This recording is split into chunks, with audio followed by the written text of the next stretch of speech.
Hello and welcome back to the Man's Bar. It's me, your host, James the Man's Man, and here we are again to taste another whiskey. Now, some of you may have noticed I wasn't here last week doing a whiskey review, and honestly, I just didn't have time. It's something that fell between the cracks. I was really busy, and I'm going to try and get two shot so that way I can be one ahead and it won't happen again. Now, I'll show you what whiskey we're going to drink tonight, right after this.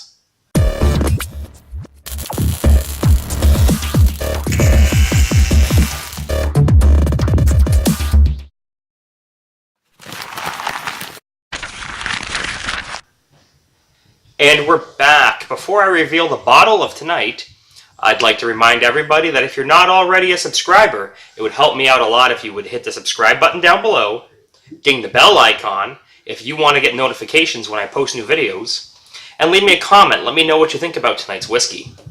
Also, you can follow me on Instagram, Twitter, and Facebook, so that way you can get updates when I post new content. Now, tonight's whiskey, and this is going to be the first, because usually I show bottles that are pretty full. I'm not even sure I have enough in here to do my 3-glass review that I always do. It's Woodford Reserve, and this stuff is delicious. Now, I know last video I went on about how much I like Knob Creek. The Woodford is delicious too, and I know other videos I've mentioned I like Maker's Mark to start off in the evening, but clearly, by how empty this bottle is, Woodford Reserve is something that I can also very easily start off with. Now, the bottle will tell us that it is 45.2% alcohol by volume. This is a 750 milliliter bottle, but it also has a batch number. This is batch 280. This is bottle number 1165. And it's got the signature of Chris Morris, their master distiller. All that information's on here. Now, I don't know if this is true or not. I mean, I haven't been to their distillery. I don't know if that's actually the case or not. Now, I can tell you that this was the official bourbon of the Kentucky Derby this year. And if you're lucky enough to get one of those bottles, right across here was actually a painting of some horses running at you. So that was a cool looking bottle. We're going to open up the cork, and we have a real cork. So we're going to smell up this real cork, see if there's any... Yeah, I wasn't sure if it was just going to be fumy from the lack of whiskey, if it was going to get anything on here, but... Oh, I get a nice toffee undertones there. Some earthiness and some toffee. And I'm going to pour up my first glass right after this.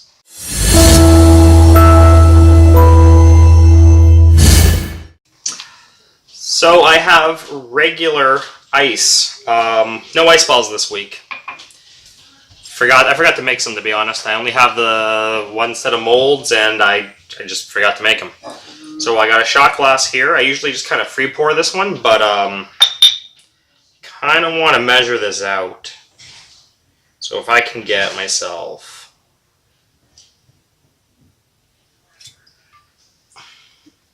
So, got a little less than a shot glass in here, and I think I can get 2 more of those. As long as I get the ratios right, the proportions aren't that important. Alright, let's give that a swirl.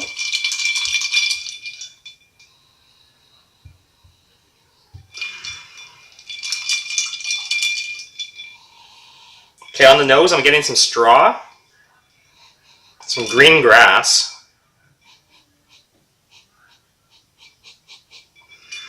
and light honey.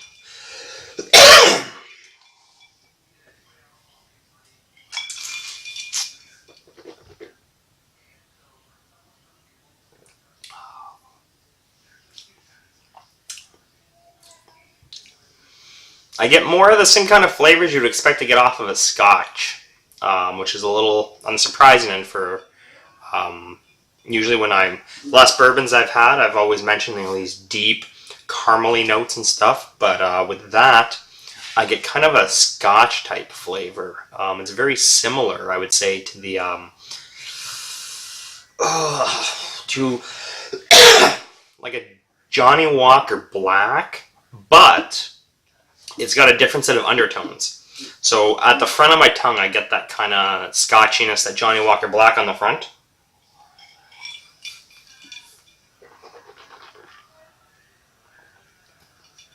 When it hits the back end, though, I'm getting a bit of caramel, like the caramel off of a caramel apple.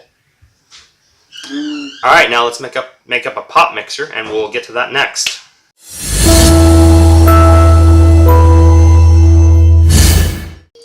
All right, well, first I took out a shot so I can make my cocktail for the next part, and then I poured the rest of the bottle in this glass.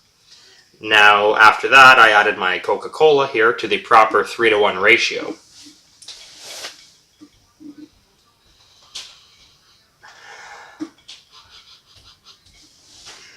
I'm just getting a sweet smell.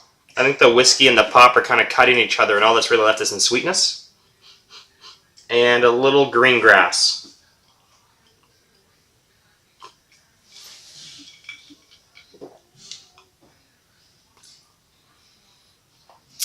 It's almost like candy.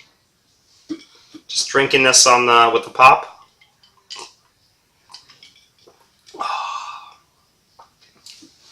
You get a little alcohol burn, just a small bit. Actually, it's coming on the roof of my up here, but in the back, like around here, like here, up in this spot back there. It's basically just got like a candy kind of taste.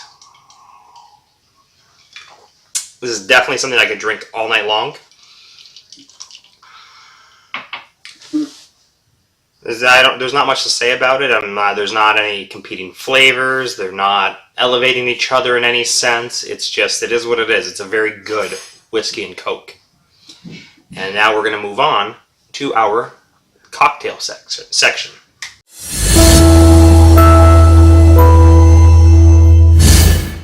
And we're back.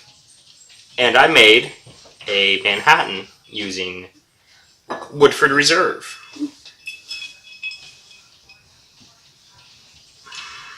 The vermouth, again, the vermouth's really aromatic. It takes over, but there's some kind of, it's bringing out a cinnamon note, actually. That's interesting.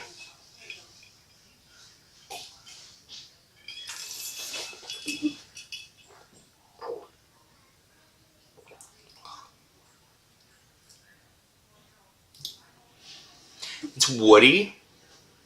It's woody. It's a woodier version of a Manhattan. That's funny because it's Woodford Reserve. I'm not even trying to be punny by saying it's woody. You get that woodiness on the front, and then on the back. And when I say wood, I mean like you know when you're working with wood, you get that smell in the air when you start chopping through wood on the table saw, or you're knocking off boards on a miter saw. Like real wood, not particle board.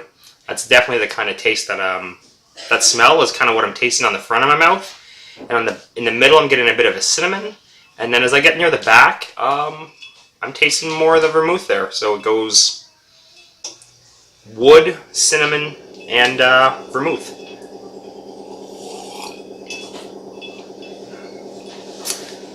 So let's move on to let's move back. We've let this open up for the last 5-6 minutes. This is the On the Rocks version.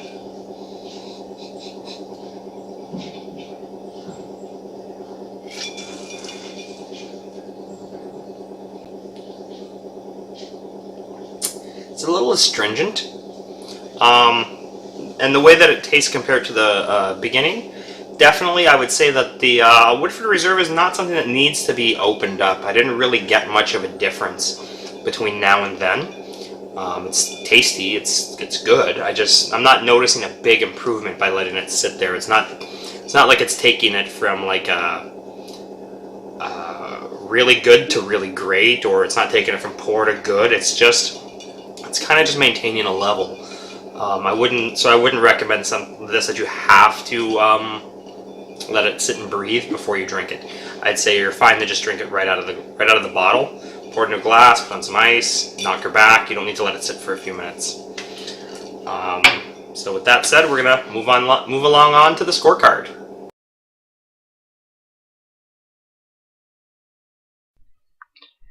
And there you have the scorecard. We have Woodford Reserve now taking a tie for second place with Chevek, falling just short of first place, which is still held on by Old Forester.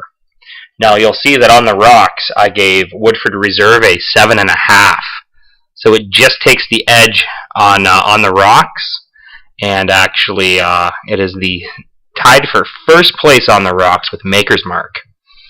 Next up, it hits 8 out of 10 as a pop mixer. Like I said, it was very candy-like. That takes a 3-way tie with Jack Daniels and Old Forester, though it falls short on the cocktail, with only giving us a 6.5 out of 10 when used to make a Manhattan, bringing us to an overall score of 7.3. I think that's a very fair score for Woodford Reserve.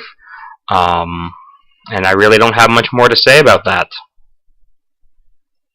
Alright, and there you have my conclusion cut. Action in 3, 2, 1, action. Alright, and there you just had my score. My official score for Woodford Reserve. Distillers Select Woodford Reserve Kentucky Straight Bourbon. This is a must-have. If I were only going to have 2 bourbons in my house, I would put Knob Creek, Old Forester, and Woodford Reserve together, and I would flip a coin to see which one leaves that line and which one stays, or which 2 stay. It'd be a hard mix-up, and I know the score. When you look at the overall scores of the 3, they don't necessarily tell the whole story.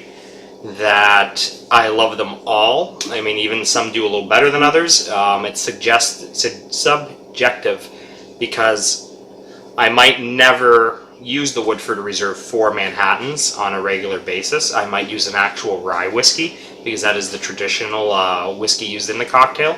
So its lower Manhattan score might not matter to me.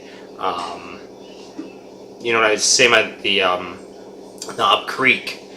I might not drink that necessarily with pop all the time, because it does have a lot of those strong toffee notes that I would take with it just on the ice. So all 3 of them, really good. You can't go wrong with either of them. But tonight's review is the Woodford Reserve, so tonight, this is a must-buy. If you have any experiences with Woodford Reserve, leave me a note in the comments. Tell me if you liked it, if you didn't like it. If you like this video, please hit the like button. And if you haven't subscribed to my channel yet, you gotta hit the subscribe button. That would help out amazing to know that people are watching these videos and then subscribing to the channel. Thanks, and have yourself a good night.